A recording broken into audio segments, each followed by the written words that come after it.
A lo largo del tiempo, hemos escuchado historias de traileros, taxistas e innumerables relatos de terror ocurridos en la carretera. Estos lugares solitarios donde se aparecen espectros, personas que aún no saben que ya no están vivos. En esta ocasión, escucharás 4 aterradores relatos en carretera, pero no estoy solo. Esta noche nos acompaña nuestro querido amigo Guerrero de Luz. Hola a todos, qué gusto estar aquí con ustedes. Antes que nada quiero agradecer al canal Inframundo por invitarme a colaborar. Es un honor compartir este espacio en esta comunidad. Hoy les traigo 2 historias de terror ocurridas en carreteras, espero las disfruten. Recuerda, al terminar de escuchar estas anécdotas, ve a su canal y suscríbete. Dile que vas de nuestra parte, te lo agradecería enormemente. El asiento del muerto, narrado por Tomás Barajas, Hermosillo, Sonora, escrito y adaptado por Orcus. Mi nombre es Tomás Barajas, tengo 36 años y vivo en Hermosillo, Sonora. Trabajo desde hace 7 años en una empresa de control de plagas. Me encargo de fumigar bodegas, restaurantes y ranchos en toda la región norte. Paso la mayor parte del tiempo en carretera, viajando solo, cruzando pueblos casi fantasmas entre Sonora y Sinaloa. Nunca me interesaron las historias de fantasmas. Me parecían cuentos para asustar niños, o para matar el tiempo en noches sin luz. Siempre fui escéptico, incluso burlón. Me reía de quienes aseguraban haber visto algo del otro mundo.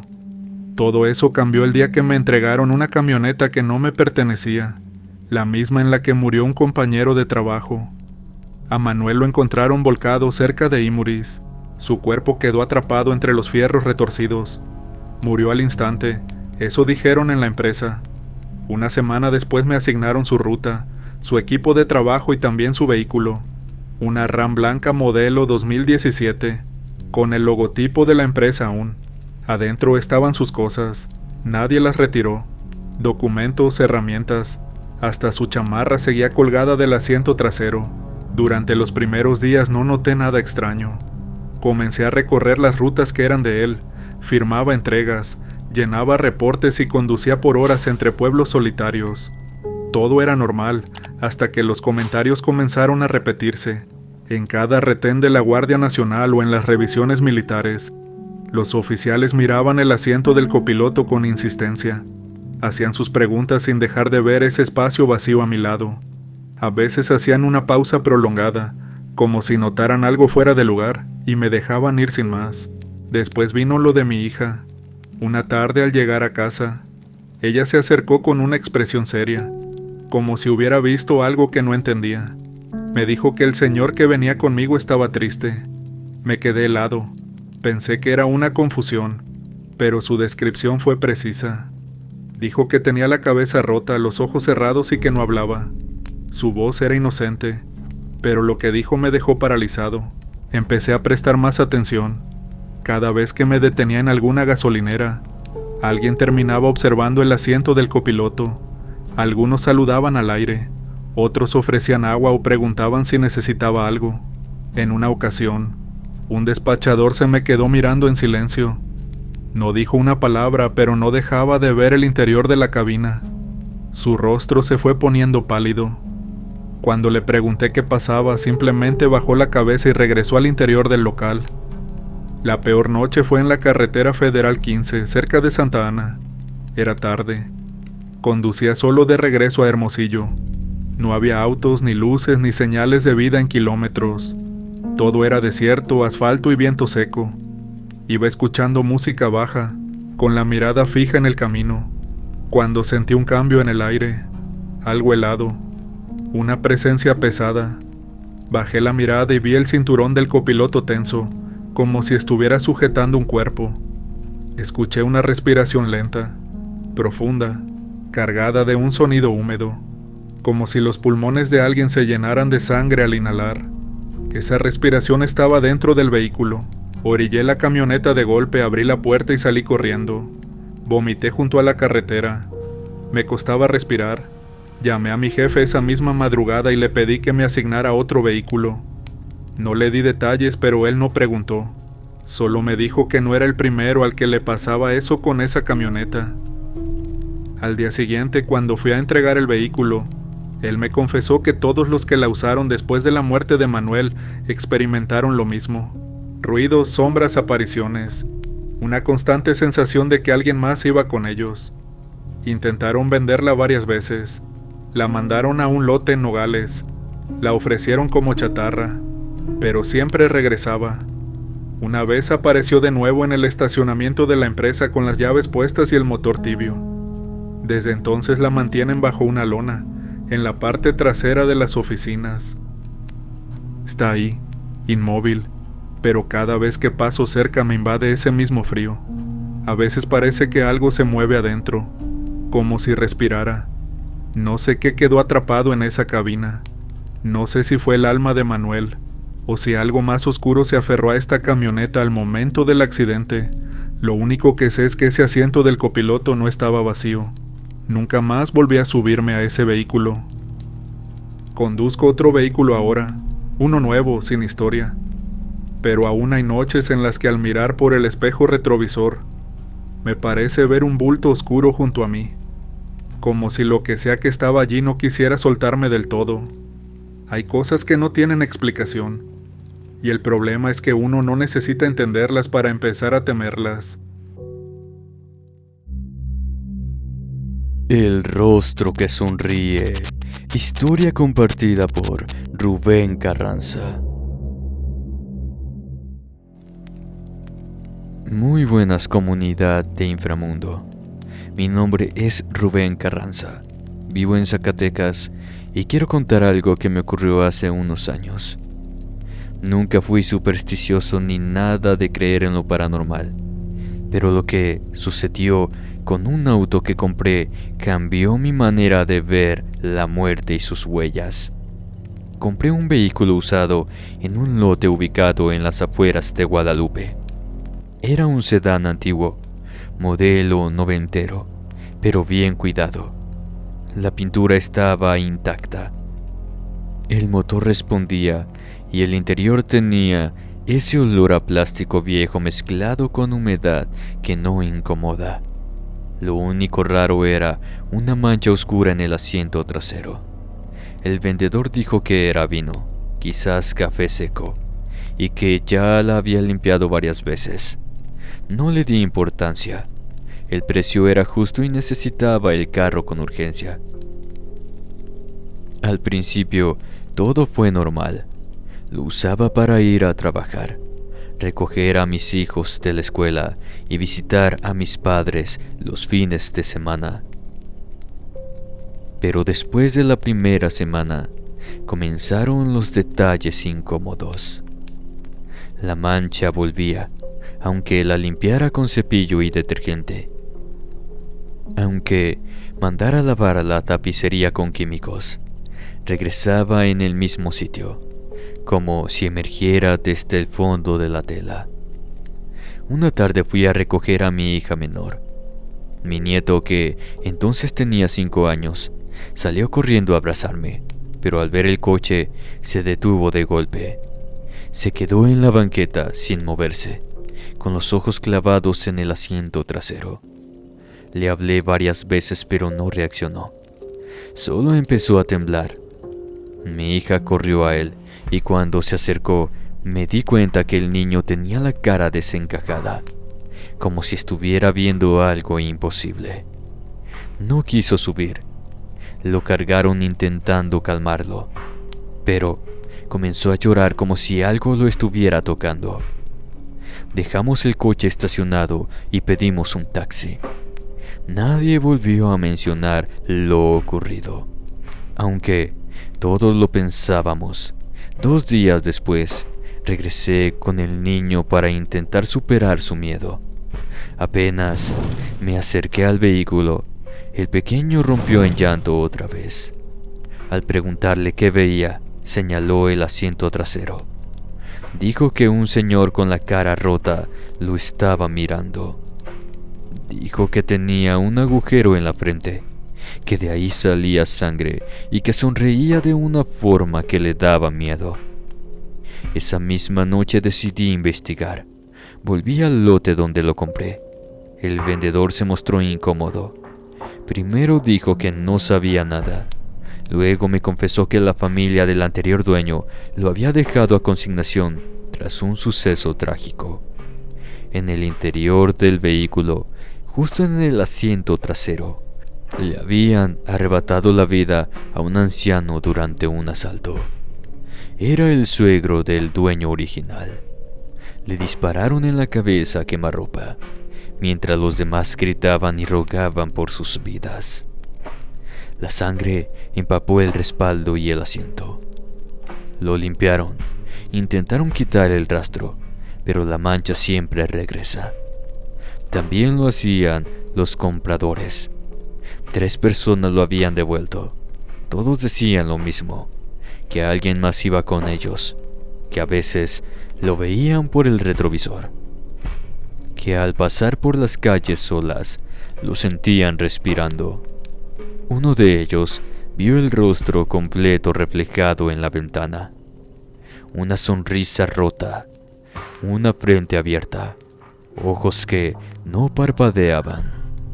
Pensé en deshacerme del auto, pero me negaba a creer que algo pudiera quedar atado a un objeto, como un espíritu viejo negándose a desaparecer.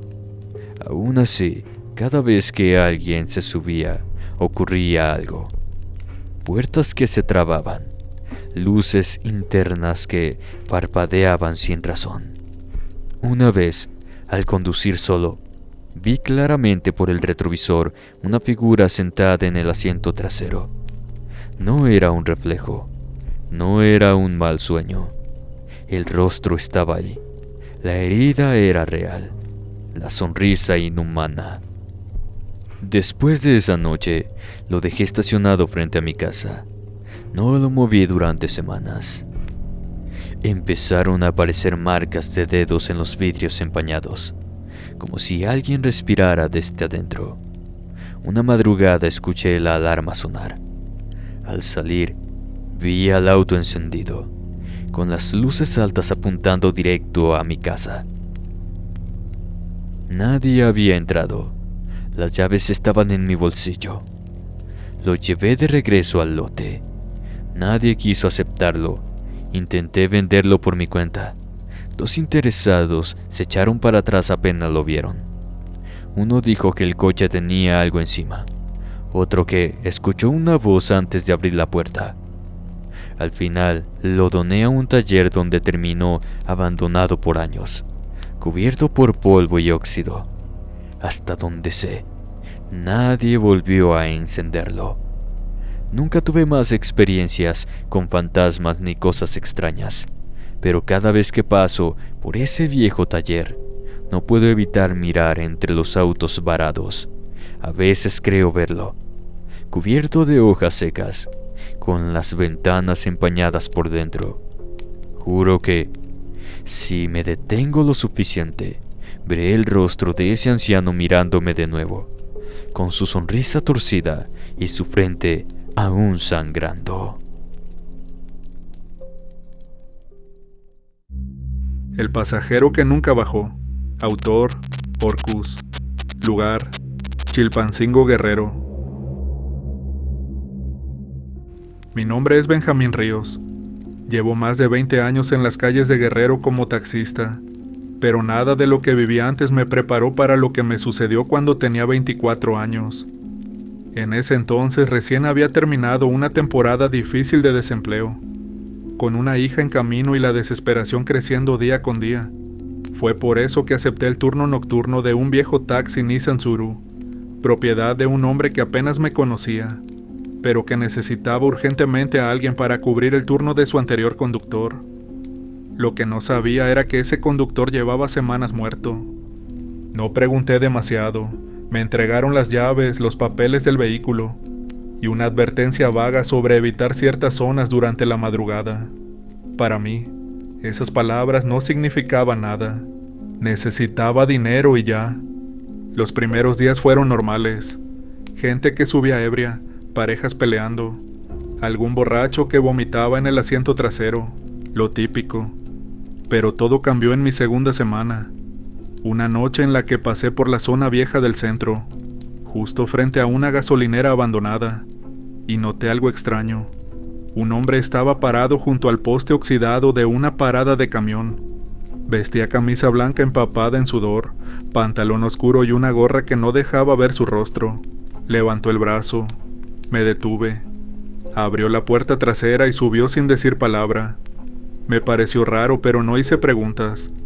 El tipo no olía mal, aunque el aire dentro del taxi se volvió denso, con un aroma tenue a tierra húmeda y cigarro viejo.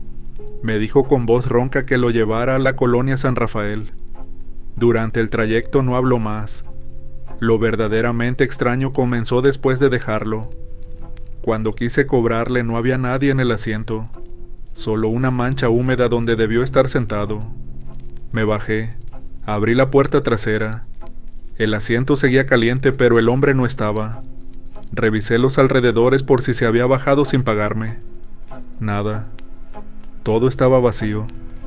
Me sacudí el susto y continué, pensando que quizás el cansancio me estaba jugando malas pasadas. Pero no fue así.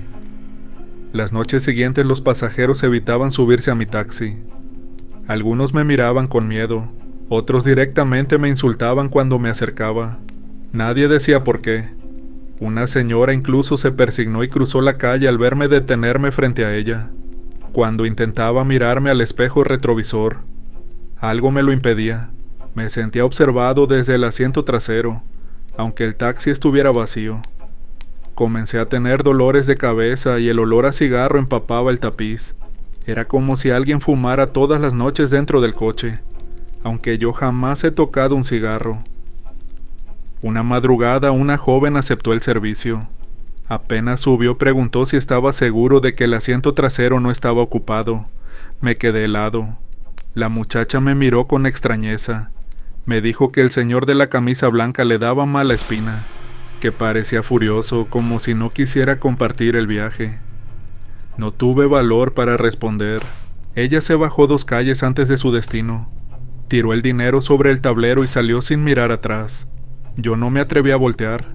Desde entonces comencé a dejar de trabajar a las 3 de la madrugada, justo cuando el aire dentro del vehículo se volvía muy frío y los faros parecían iluminar rostros que no estaban ahí. Los perros en la calle ladraban al taxi. Mis vecinos decían que por las noches escuchaban pasos alrededor del auto, y siempre, cada noche, el asiento trasero amanecía mojado, una mancha circular como de sudor o agua estancada, imposible de secar por completo. Una noche, un hombre mayor se subió con bolsas de mercado. Me preguntó cuánto tiempo llevaba con el taxi. Le respondí. Guardó silencio un momento. Luego, sin mirarme, me dijo que ese vehículo nunca debió regresar a las calles, que el anterior conductor había muerto apuñalado en la parte trasera por un asaltante y que nunca pudieron limpiar del todo la sangre. Me dijo que el hombre seguía ahí, esperando terminar su turno. Me estremecí. Aquello no era un rumor cualquiera. Me dio instrucciones para encontrar a una persona que podría ayudarme, alguien que, según él, ya había lidiado con cosas parecidas. Esa misma semana fui a ver al curandero en las orillas del Cerro El Calvario. Me recibió sin sorpresa, como si ya supiera por qué estaba ahí. Me dio una bolsita de tela roja con sal negra, romero y un crucifijo oxidado. Me pidió que lo colgara del espejo retrovisor y que nunca lo retirara. Me advirtió que no hablara con las sombras si llegaba a verlo, que solo manejara, que evitara mirar los espejos por más que sintiera la presencia. Las siguientes noches no mejoraron. El olor a cigarro se mezclaba con algo más fuerte, como carne descompuesta. A veces el radio se encendía solo, con canciones viejas de los años 80. Escuchaba jadeos, golpes en el toldo, y sentí un peso detrás de mí. Pero me mantuve firme. No hablé, no miré, solo conduje, con la bolsita roja colgando y el corazón acelerado. El curandero me dijo que si resistía 30 noches seguidas, el alma perdería fuerza y terminaría por marcharse. Pero nadie me había dicho que esa alma no quería irse, Nadie me había advertido que lo que habitaba en ese taxi ya no era humano. Las siguientes semanas se convirtieron en un infierno. El taxi dejó de ser un medio de trabajo y pasó a ser una prisión con ruedas. Cada noche, el peso detrás de mí era más fuerte. Los asientos crujían solos. Las luces interiores parpadeaban sin motivo. Y el motor fallaba justo a las 3:23 de la madrugada. No importaba si estaba detenido, en movimiento o apagado. Esa hora maldita era siempre el momento en que la temperatura descendía abruptamente y los vidrios se empañaban desde adentro. Una madrugada, mientras circulaba por una avenida vacía, vi la figura en el retrovisor. Ya no era solo una silueta, sino un rostro borroso, pálido, con las cuencas de los ojos negras y hundidas. No gritó, no habló. Solo me miraba con una sonrisa torcida y los dientes podridos. Intenté ignorarlo, pero algo en mi mente comenzó a fracturarse. Me dolía la cabeza, sentía punzadas en los oídos, y el volante temblaba en mis manos. Cerré los ojos durante un par de segundos y cuando los abrí, el rostro estaba frente a mí, reflejado en el parabrisas desde dentro. Tuve que orillarme, vomité fuera del taxi y lloré. Esa noche juré no volver a manejar, pero el curandero me visitó al día siguiente sin que yo lo llamara. Me dijo que debía resistir, que si abandonaba ahora, el espíritu se quedaría ligado a mí, ya no al vehículo sino a mi cuerpo, a mi sombra. Me entregó una vela negra con cera gruesa y un papel doblado con unas palabras que no me atreví a leer. Me pidió que la última noche, la número 30, encendiera esa vela en el asiento trasero del taxi, justo a las 3 de la madrugada, y que la dejara arder sin detenerme. Tenía que mantenerme en movimiento, no frenar, no mirar atrás, no escuchar nada que viniera de ese asiento. Me advirtió que podía ver cosas, pero no debía reaccionar. La noche llegó. Salí de casa temblando. Nadie sabía lo que iba a hacer. El curandero esperó conmigo hasta las 2:30. Luego se fue, dejándome solo. A las 3 en punto encendí la vela. El interior del taxi se llenó de un humo espeso y denso, casi como alquitrán. Sentí que algo se retorcía detrás de mí. Escuché susurros, gruñidos. El asiento crujía como si alguien se moviera con violencia. Manejé por las calles vacías de Chilpancingo, rodeando la ciudad sin rumbo, solo concentrado en no mirar los espejos, en no girar la cabeza. En algún punto empecé a sentir una presencia más intensa. No era solo un peso, era odio, rencor, una rabia que me arañaba la nuca con dedos invisibles. En el parabrisas comenzaron a aparecer gotas de un líquido espeso y oscuro. No estaba lloviendo, pero el vidrio se manchaba como si desde el interior algo resumara.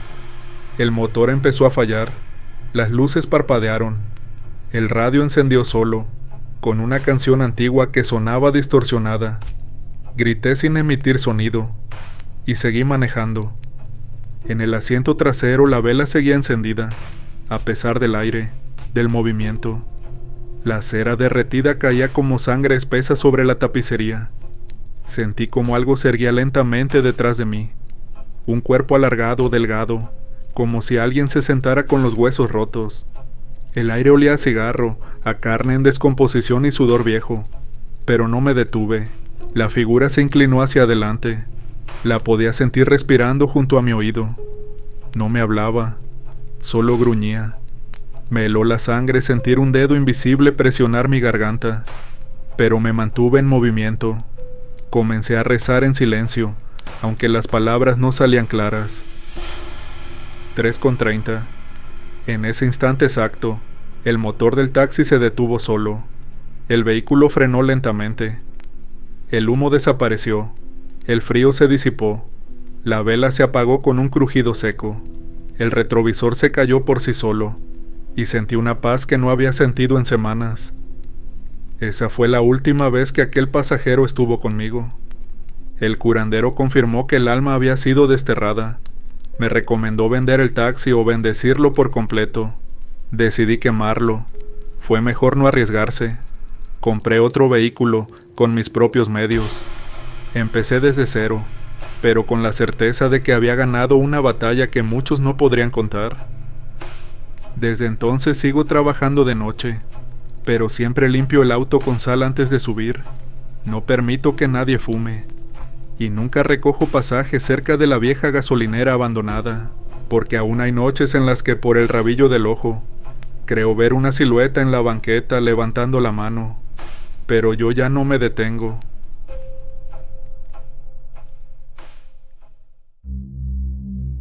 Las cenizas. Experiencia basada en hechos reales por Rodrigo Bárcenas. Muy buenas noches, comunidad. He escuchado muchas historias de compañeros que aseguran haber sentido presencias en sus unidades mientras conducen de madrugada, sobre todo cuando se detienen en gasolineras solitarias o en tramos despoblados.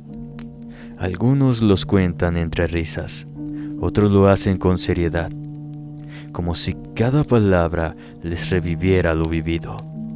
En mi caso, solía burlarme. Reía cuando alguien decía que se le subió el muerto al camión. Me parecía absurdo, hasta que me tocó a mí. Mi nombre es Rodrigo Bárcenas. Trabajo para una empresa de mudanzas en Tuxtla Gutiérrez, Chiapas. Ese día me asignaron una ruta que iba desde Tapachula hasta un rancho en Motocintla. Iba con mi compañero de trabajo, Blas Salmerón. La familia que contrató el servicio estaba haciendo su cambio de casa. Cuando llegamos por sus cosas, ya tenían la mayoría de los muebles y cajas amontonados en la sala. Solo faltaban un par de cosas grandes en las recámaras. En la última habitación, la señora de la casa nos pidió que tratáramos con sumo cuidado una pequeña caja de madera. Dijo que si era posible, la lleváramos en la cabina con nosotros. No me pareció gran cosa. Era una caja pequeña, aunque al levantarla notamos que era más pesada de lo que aparentaba. Como teníamos espacio entre el asiento, accedimos. No pasaron ni 40 minutos de camino cuando el camión comenzó a fallar. Se apagó en plena carretera 2 veces, algo que nunca nos había ocurrido. Blas me dijo que desde que subimos la caja había sentido un escalofrío correrle por la espalda. Le ignoré, pero él aseguraba que vio a alguien sentado en la parte trasera de la cabina al momento de arrancar. Nos detuvimos en un paradero para comer algo. El tráiler se sentía extraño. El ambiente dentro era denso, pesado. Afuera, el aire se movía sin lógica. Entramos a una fonda a la orilla del camino. Una mujer que atendía en el lugar se nos quedó viendo con una mueca extraña. Nos preguntó si los ancianos del camión también bajarían a comer. Pensamos que bromeaba. Le seguimos la corriente. Blas se burló y le dijo que le sirviera un par de órdenes. Reímos, pero por dentro algo se encogía. Minutos después, mientras esperaba a que la familia terminara de almorzar, tuve el impulso de voltear hacia el camión. Lo que vi me heló la sangre. A través de la ventanilla trasera vi 2 figuras sentadas en el interior. Un par de ancianos, con los ojos alargados y deformes, como si la piel se les hubiera fundido al cráneo. Me observaban fijamente. No parpadeaban. Sus ojos eran vacíos, sin luz ni alma. Sentí como si el concreto del estacionamiento me absorbiera los pies. No podía moverme. Apenas respiraba. Solo sus ojos clavados en mí, hasta que sentí una sacudida en la espalda. Era Blas, diciéndome que ya nos teníamos que ir. Cuando volví a mirar al tráiler, la figura ya no estaba. Durante el resto del trayecto no volví a hablar. Ni él ni yo dijimos palabra alguna. Algo en ese silencio lo decía todo. No era sugestión. Lo que vimos era real y no viajábamos juntos. Desde ese momento, cada bache en la carretera parecía una respiración. Cada sombra en el retrovisor, una advertencia. El camino pesaba más de lo normal. Era como si lleváramos a alguien más o a algo más acompañándonos. Al llegar al rancho, el dueño nos recibió con una sonrisa. Lo primero que pidió fue la caja de madera. Blas la tomó y se la entregó con ambas manos. Entonces, sin que nadie se lo preguntara, el hombre abrazó la caja como si fuera un niño y se la llevó hacia la casa sin mirar atrás. Su hija, que había estado cerca durante toda la descarga, nos sonrió con burla y nos soltó la frase que terminó de enterrarnos el alma. Dijo que en la caja estaban las cenizas de sus abuelos. Sentí que el mundo se tambaleaba. Todo cobró sentido. Los viejos del camión, el olor a humedad y madera podrida, el silencio que aplastaba la cabina, las fallas mecánicas, las miradas vacías. Los ancianos que viajaron con nosotros no eran recuerdos, no eran simbólicos y eran más bien reales, pues nos acompañaron en cuerpo y alma, o al menos lo que quedaba de ellos, su ceniza y su presencia. Blas no volvió a tocar una caja sin preguntar qué llevaba adentro. Yo tampoco. Jamás nos volvimos a burlar de los compañeros que hablaban de muertos en el camino. Desde ese día, sé que hay cosas que no deben viajar con los vivos. Y si lo hacen, uno debe tener el respeto suficiente para no provocar lo que duerme en el polvo. Porque a veces, incluso en sus cenizas, los muertos aún tienen la necesidad de mirar por la ventanilla de un auto o de un camión. Muchas gracias por escucharme.